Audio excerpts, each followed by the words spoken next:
All set. অস্ট্রেলিয়ার বিপক্ষে বহু প্রত্যাশিত একটা সিরিজের প্রথম ম্যাচটা শুরু হতে যাচ্ছে। বাংলাদেশ অস্ট্রেলিয়ার বিপক্ষে প্রথম ম্যাচে ফেভারিট। আমার কাছে বাংলাদেশ ফেভারিট। আর এই ফেভারিট তকমাটা গায়ে নিয়ে বাংলাদেশ যখন মাঠে নামবে, আমি এর আগেও একটা আলোচনাতে বলেছিলাম, আবারও বলছি, এই মুহূর্তে ওয়ানডে স্কোয়াডের সবচেয়ে ইনফর্ম ব্যাটসম্যান তাওহিদ হৃদয়কে কিভাবে আপনারা ব্যবহার করবেন, এটার উপরে অনেকটাই নির্ভর করবে বাংলাদেশের এন্টায়ার ব্যাটিং লাইন আপ কেমন করে। বেশ কিছুদিন আগে বাংলাদেশের ড্রেসিং রুমে আলোচনা হয়েছিল, টপ অর্ডার থেকে 100 করতে হবে, সেঞ্চুরি করতে হবে।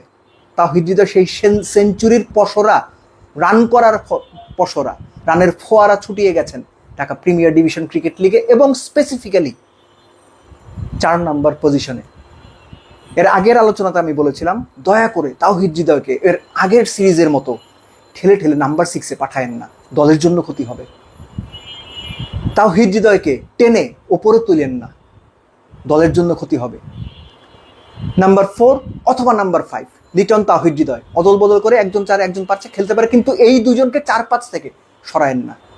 বাংলাদেশ টিম এখন এই মুহূর্তে শুধু ভালো শেপে আছে সেটা না, দারুণ কনফিডেন্স নিয়ে এই দলটা মুভ করছে। দলের বডি ল্যাঙ্গুয়েজ, অ্যাপ্রোচ এবং অনফিল্ড পারফরমেন্স সব কিছু মিলেই বাংলাদেশের এই দলটা অস্ট্রেলিয়ার এগেনস্টে ফেভারিট হিসেবে মাঠে নামতে পারে। আপনি আমাকে মনে করতেই পারেন যে আমি খুব বাড়িয়ে বলছি না, আমি বাড়িয়ে বলছি না। বাংলাদেশ ম্যাচ হারতে পারে, কিন্তু অস্ট্রেলিয়াকে চেপে ধরে ম্যাচ হারিয়ে দেওয়ার সামর্থ্য এই বাংলাদেশের দলটার রয়েছে, স্পেসিফিক্যালি যখন মিরপুরের হোম অফ ক্রিকেটে খেলা। তামিমের সাথে ওপেন করবে কে? Still I would go for Saif Hasan. Right hand left hand combination তো বটেই, একই সঙ্গে সাইফ সবশেষ প্রিমিয়ার ডিভিশনের ম্যাচটাতেও 90+ রানের একটা ইনিংস খেলে গেছেন, ফর্মে ফেরার আভাস কিছুটা হলেও দিয়েছেন। তারপর গ্র্যাজুয়ালি ঠিক যেভাবে ব্যাটিং লাইন আপ সাজানো হয় সেভাবেই আপনারা যাবেন বলেই প্রত্যাশা করি। মোসাদ্দেককে নেওয়া হয়েছে, পারফর্মার ক্রিকেটার, প্রিমিয়ার লিগে দুর্দান্ত ফর্মে ছিলেন, তাকে যে জায়গাতে প্রিমিয়ার লিগে খেলানো হয়েছে, যে জায়গাতে তিনি পারফর্ম করেছেন, ওই 6 নম্বর পজিশনেই তাকে ফিনিশারের রোলটা দিয়ে খেলান। অর্থাৎ যে যে রোলে পারফর্ম করে গিয়েছে 50 ওভারের ক্রিকেট থেকে, তাকে ওই রোলটাই দেন। অদল বদল করতে যাবেন, মাইন্ড সেট আপ চেঞ্জ হয়ে যাবে, ডিস্ট্র্যাক্ট হবে ক্রিকেটাররা, ব্যাটাররা। পজিশন বদলে দেওয়ার ফলে তাদের মনোজগতে পরিবর্তন হতে পারে, খেলার অ্যাপ্রোচে পরিবর্তন হতে পারে, প্রস্তুতির জায়গার ঘাটতি নিয়ে তারা মাঠে নামতে পারে। এই কাজটা করা যাবে না। ইউজুয়ালি যেটা হয় যে বাংলাদেশ এখন 5 জন স্পেশালিস্ট বোলার নিয়েই খেলে, 3 জন pacer, most likely Mustafiz, Taskin, Nahid Rana. এরখানে অদল বদল করলে হয়তো শরীফুলকে ঢোকানো যেতে পারে, আমি ঠিক নিশ্চিত না কি করা হবে, কিন্তু 3 জন পেসার হয়তো খেলানো হবে। রিশাদ থাকবেন, মিরাজ, সাথে আপনার বেটার অপশন হিসেবে মোসাদ্দেক তো রয়েছেনি। মোসাদ্দেক দুর্দান্ত অফ স্পিন করেন, এটা আমরা জানি। তো সব মিলে বাংলাদেশের এই দলটার প্রপার পোটেনশিয়াল রয়েছে অস্ট্রেলিয়াকে ম্যাচ হারানোর। তবে সেই ম্যাচটা সহজ যে হবে না এটা বোধহয় আমরা মনে করতেই পারি। এবং আরও একটা বিষয় ইম্পর্টেন্ট হয়ে ওঠে, সেটা হচ্ছে যে অস্ট্রেলিয়া বা যে কোনো বড় টিম ওপেনিং, ফিনিশিং কিংবা স্লগের সময়টা, পাওয়ার প্লে সময়টা কীভাবে ইউজ করে, কীভাবে পাওয়ার হিটিং করে, দ্রুত রান বের করে, এগুলো তো আমরা দেখে অভ্যস্ত। মিডল ওভার্সের যে বিষয়টা, এই মিডল ওভার্সে কিন্তু অস্ট্রেলিয়া খুব খুব ডিস্ট্রাকটিভ এবং ডেঞ্জারাস।